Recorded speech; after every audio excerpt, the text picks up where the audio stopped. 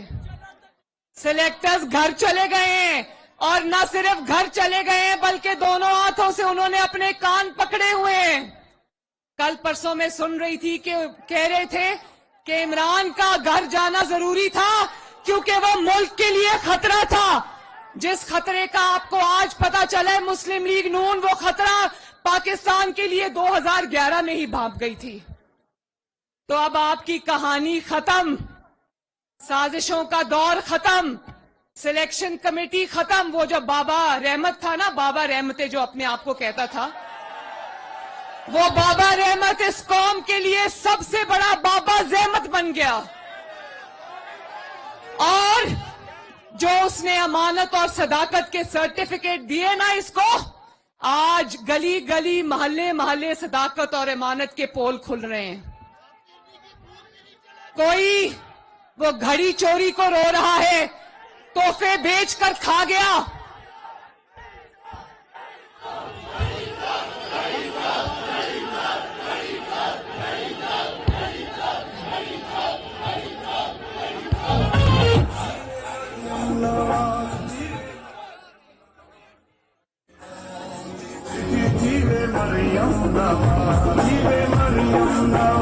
گھڑی جتنے مرضی پلاسٹر لگا کے بیٹھو, جتنے چاہے ٹانگ پہ پلاسٹر چڑھاؤ, گھڑی چوری کا بھی حساب دینا پڑے گا, اپنی اولاد کا بھی حساب دینا پڑے گا, خانہ کعبہ کے نشان والی تصویر والی گھڑی بیچنے کا بھی حساب دینا پڑے گا, فارن فنڈنگ کا بھی حساب دینا پڑے گا, اور جو آپ کی بیگم صاحبہ نے 5-5 کیرٹ کے ہیروں کی انگوٹھیاں رشوت میں لی ہیں, اس کا بھی حساب دینا. یہاں پر مجھے بہت نوجوان نظر آ رہے ہیں ماشاءاللہ, اور یقین جانو اتنا جذبہ ہے آپ لوگوں میں, اتنا جذبہ ہے آپ لوگوں میں, جب بھی میں آپ لوگوں کو دیکھتی ہوں میرا حوصلہ جو ہے وہ کوہ ہمالیہ جتنا ہو جاتا ہے. لیکن میں اپنے نوجوانوں کو, اپنے بزرگوں کو, بھائیوں کو, بہنوں کو, آپ سب سے وعدہ لینا چاہتی ہوں کہ اسلام آباد میں اس دفعہ جو اسلام آباد کی سیٹس ہیں وہ جیت کے دکھانی ہے. ہارنے کے لیے میدان میں نہیں اترنا, جیتنے کے لیے اترنا ہے. وہ کہتے ہیں نا, اٹھ باندھ کمر کیا ڈرتا ہے, پھر دیکھ خدا کیا کرتا ہے. ہم نے کمر باندھ لی ہے انشاءاللہ, اور میں پاکستان کے نوجوانوں سے مخاطب ہوں. یہ نعرے, جھوٹ, فریب, پروپیگنڈا کی سیاست چھوڑو, گالی گلوچ, بدتمیزی کی سیاست چھوڑو, اور یہ دیکھو کہ آپ کا مستقبل کس جماعت کے ساتھ وابستہ ہے. آپ کا مستقبل اس جماعت کے ساتھ وابستہ ہونا چاہیے جس نے آپ کو یوتھ پروگرام دیا, جس نے آپ کو لیپ ٹاپس دیے, جس نے آپ کو اسکالرشپس دیے, جس نے آپ کے لیے کالجز اور یونیورسٹیز بنائی, جس نے آپ کے لیے فورن اسکالرشپس دیے, جس نے آپ کو سی پیک بنا کر آپ کے لیے نوکریوں کے دروازے کھولے, نہ کہ ایسے فریبیوں کے ہاتھ میں جس نے 1 کروڑ نوکریوں کا وعدہ کیا تھا. ملی کسی کو نوکری؟ وہ آپس میں ہی ایک دوسرے کو نوکریاں بانٹتے رہے, عوام کو 1 کروڑ میں سے کوئی نوکری نہیں ملی, اور نوکریاں چھین لی, الٹا لوگوں کو نوکریوں سے ہاتھ دھونے پڑ گئے. اور اس کے بعد 50 لاکھ گھر کا وعدہ کیا, ایک گھر ملا کسی کو؟ نواز شریف نے 90 کی دہائی میں اپنا گھر اسکیم شروع کی, ہزاروں کو گھر ملا. شہباز شریف نے آشیانہ اسکیم شروع کی, ہزاروں کو گھر ملا. اور پھر سی پیک جو شروع کیا, ملک میں ترقی آئی. 22 گھنٹے کی لوڈ شیڈنگ کو اللہ تعالیٰ کے فضل و کرم سے 0 لوڈ شیڈنگ میں بدلا. تو جس نے کیا ہے وہی کر کے دکھائے گا. جس نے ملک کو تباہ کیا ہے وہ اب اپنے مستقبل کی فکر کرے اور بنی گالا میں بیٹھ کر اللہ اللہ کرے.